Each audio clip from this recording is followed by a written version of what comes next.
கிருஷ்ணः கரோது கல்யாணம் கம்சகுஞ்சரகேசரி காளிந்தி ஜலகல்லோல கோலாகல குதூகலி. ஸ்ரீமான் கே.ஆர். சுப்பிரமணியர் அவர்கள் அதி விமர்சையாக அமோகமாக ஏற்பாடு செய்திருக்கின்ற இந்த பாகவத சப்தாக மகா யஜ்ஞம், சத்திரம் என்றே சொல்லலாம். சத்திரம்னா எல்லாரும் எஜமானர்கள், எல்லாரும் ருத்திக்குகள். அப்பேர் கொத்த இந்த பாகவத சப்தாக மகா யஜ்யத்துல அடியேனுக்கும் சில வார்த்தைகள் சொல்லும்படியான ஒரு பாக்கியத்தை எனக்கு அளித்ததற்கு என்னுடைய நன்றியை எல்லோருக்கும் தெரிவித்துக் கொள்கிறேன். முதல்ல எனக்கும் கிருஷ்ணனுடைய அனந்த கல்யாண குணங்களை விஸ்தாரமாக சொல்லணும்னு ஆசைதான். அதற்காக நான் உபன்யாசம் பண்ண போறதில்லை. 3 நிமிஷம் பாகவத்துடைய பெருமை, 2-3 நிமிஷம் இந்த மகோத்சவத்தை அதி விமர்சையாக நடத்துகின்ற ஸ்ரீமான் கே.ஆர். அவர்களை பற்றியும், நமக்கு நம்முடைய பாக்கிய வசத்தினால பிரம்மனிஷ்டாளான சுகாச்சாரியால நம்ம பார்த்ததில்லை.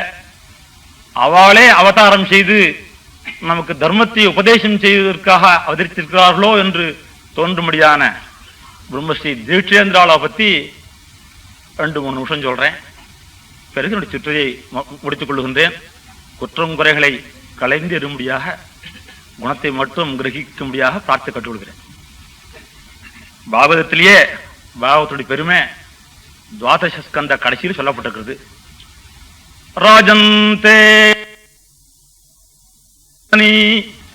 புராணானி சதாம் கணே யாவன்ன திருஷ்யதே சாக்ஷாத் ஸ்ரீமத் பாகவதம் பரம் சர்வ வேதாந்த சாரம் ஹி ஸ்ரீ பாகவதம் இஷ்யதே தத்ரசாமிருத திருப்தஸ்ய நான்யத்ர ஸ்யாத்ரதி க்வசித்.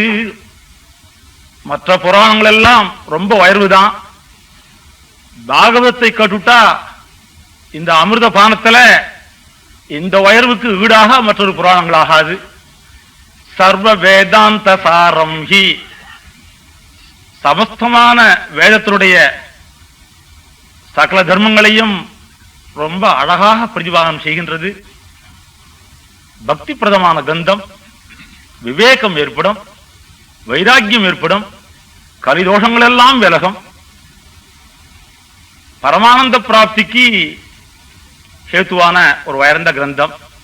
யஸ்வானுபாவம் அகில ஸ்ருதி சாரமேகம் அத்யாத்ம தீபம் அதிதி தீர்ஷதாம் தமோந்தம் சம்சாரிணாம் கருணயாக புராண குஹ்யம் தம் வியாசசூனம் உபயாமி குரும் முனீனாம். சமஸ்த துக்கங்களுக்கும் காரணம் இந்த ஜனன மரண பிரவாகம் என்கிற இதாம் பந்தம். இதுக்கெல்லாம் ஹேத்து சவிலாச அவித்யாகிற அந்தகாரம், தமஸ். அப்பேற்கொத்த இருளை அறவே அகற்றுகின்ற பரமாத்ம தத்துவத்தை பிரகாசம் செய்விக்கும் ஒரு கோட்டி சூரிய பிரகாசம் போன்ற ஒரு மகத்தான தீபம் என்று, அத்தியாத்ம தீபம் என்று சொல்லுகின்றார். 18 புராணங்களை செய்தார். இதுல பாகவத கிரந்தம் தான் ஐதம்பரியமாக பகவத் பக்தியையும் பகவானுடைய அனந்த கல்யாண குணங்களையும் அந்த சுரூபத்தையும் பிரதிபாதனம் செய்கின்றது. நமக்கு கலியில சமஸ்தமான கலிதோஷங்கள்லாம் விலகி பரம ஆபத்துக்கள் இருந்து நம்ம காப்பாற்றக்கூடியவர் பகவான் தான் என்கிறத அடிக்கடி தீட்சர்வாள் ரொம்ப வற்புறுத்தி சொல்கிறார்கள். பெரிய பேராபத்து காலத்துல உன்னுடைய புத்திரன், உன்னுடைய மித்திரன், களத்திரம், பந்து வர்க்கங்கள் ஒத்துரும் உனக்கு உபகாரமாக ஆக மாட்டார்கள். அந்த பகவானுடைய திவ்ய சரணாரவிந்த சேவை அதுதான் உன்னை எக்காலத்திலும் காப்பாற்றும். அதனால அந்த பகவத் தர்மம் அதுதான் உத்தம தர்மம். பகவானுடைய சரணாரவிந்தங்கள்ல விஷயாதிகள் இருக்கிற மனசை திருப்பி பகவானுடைய சரணாரவிந்தங்கள மனசை செலுத்தணும். சவை பும்சாம் பரோ தர்ம யதோ பக்தி அதோக்ஷஜே அகைதுகி அப்ரதிஹத யயா ஆத்மா சம்பிரசீததி. அகங்காரம் அகங்காரத்தை விட்டுட்டு பலத்தில் அபிசந்தியும் இல்லாமல், அதாவது அவ்வியாஜமான அச்சஞ்சலமான பக்திய பகவானுடைய சரணாரவிந்தங்களை செலுத்தினீங்கன்னா எத்தகைய ஆபத்திலிருந்தும் நாம கடத்தேறி பரமானந்த பிராப்தி அடையலாம். அதுக்கெல்லாம் திருஷ்டாந்தம் சொல்றோம், விஸ்தாரமா போகணும். பிரகலாதச்ச விபீஷணச்ச கரிராட்டு பாஞ்சாலி அகல்யா துருவகா எல்லாம் விஸ்தாரமா சொல்லப்பட்டிருக்கு. அப்பேர் குத்த இந்த பாகவதத்தை ஏற்பாடு செய்தவர்கள் ஸ்ரீமான் கயா சுப்பிரமணியர் அவர்கள். ஒரு கவி ஒரு உயர்ந்த ஒரு காவியத்தை நிர்மாணம் பண்ணோம்னா சக்தி, நிபுணதா, அபியாசம் என்கிற 3 குணங்கள் வேண்டும். அப்பதான் அந்த காவியம் உத்தமமாக உலகத்துல சோபிக்கும். அதே மாதிரியாக ஒரு பெரிய உத்தம காரியங்களை ஒருத்தர் நடத்துறதுன்னா சித்தம், வித்தம், வித்தரணை 3 வேணும். கேவலம் ஐஸ்வர்யம் மாத்திரம் போராது, அதுக்கு மனசு உதார மனம் வேணும். பணத்தை பார்க்காம நன்னா வாரி நல்ல காரியங்களை செலவு பண்ற உதார மனசு வேணும், வித்தரணை வேணும்.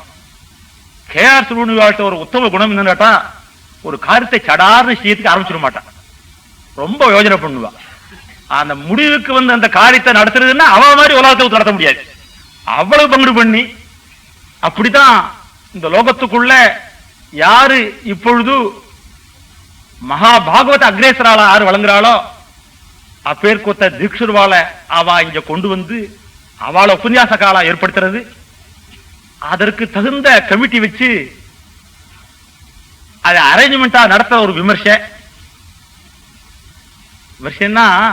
மிஷ்டான்னம் இத்திரை ஜனாகான்னு நாங்களாம் வந்தா முதல்ல போஜனம் சரியா இருக்கா, ஹல்வா டிஃபன் உண்டா, அதுக்கு வேண்டிய தினப்படி ஒவ்வொரு நாளைக்கு விதவிதமான வருஷங்கள் உண்டா, சுச்சுரிக்கியா உடையாளூர் மகாலிங்கம், அடுத்தபடியா வைத்தியநாதன், ஆச்சார சம்பத்து உள்ள 2 நலப்பாக்கம் போல செய்கின்ற 2 பேர்ல பொறுக்கி எடுத்து போட்டு, கல்யாணத்துல புள்ளஜாக புஞ்சாக மாறினா இங்க ஒரு உத்தர அங்கோத்தர் அப்படி போட்டு ஏற்பாடு பண்ணி அவ புஞ்சிருப்போட கூடின ஒரு முகத்தோடு கூட வரவேற்கிற ஒரு அழகு. எந்த காரியம் நடத்தினாலும் பொருட்செலவு பார்க்காமலும் உன்னதமான ஒரு அழகான முறையில நடத்தி பழக்கம் இருக்கவாள். அவ்வளவு அழகா நடக்கிறது. சிவபதியான கிருஷ்ண பரமாத்மாவுக்கும் மகாலட்சுமி சுரூபியான ருக்மிணி தேவிக்கும் கல்யாணம் துவாரகையில் நடந்ததுன்னா துவாரகாவாசிகள் ஒவ்வொருவர்களும் தங்கள் வீட்டில் அந்த கல்யாணம் நடக்கிற மாதிரி எப்படி கொண்டாடுறாளோ ததா மகோத்சவோன்றாம் எது புரியாம் கிருஹே கிருஹே அபூதனன்யபாவானாம் கிருஷ்ணே எதுபதௌ நிருபா.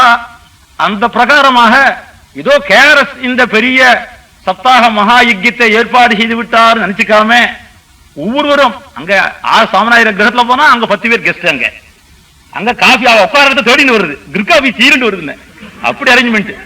ஒருத்தரும் அப்படி ஸ்பெஷல் அரேஞ்ச்மெண்ட்ஸ். ராமசாகரத்துல போனா அங்க காஃபியோட வரணும் வரணும் வரணும்னு ஆதித்யம். அப்படி ஊர்ல ஒவ்வொருவரும் இந்த மகோத்சவத்தை தங்காத்து காரியமாக எடுத்துண்டு மகாலிங்கம் அப்படி வரணும் வரணும்னு அவ முதலாதிகாரி ஹோத்தாவில் நம்ம கூப்பிடுறாரு, நான் என்னதான் கூப்பிடுறேன் என்னையும் கூப்பிட்டுருக்காங்க எல்லாரும். அப்படி இப்படி ஒவ்வொருவரும் பங்கு போட்டு அவ்வளவு அழகா நிர்வாகம் பண்றதுன்னா அது வாஸ்தவமான இது.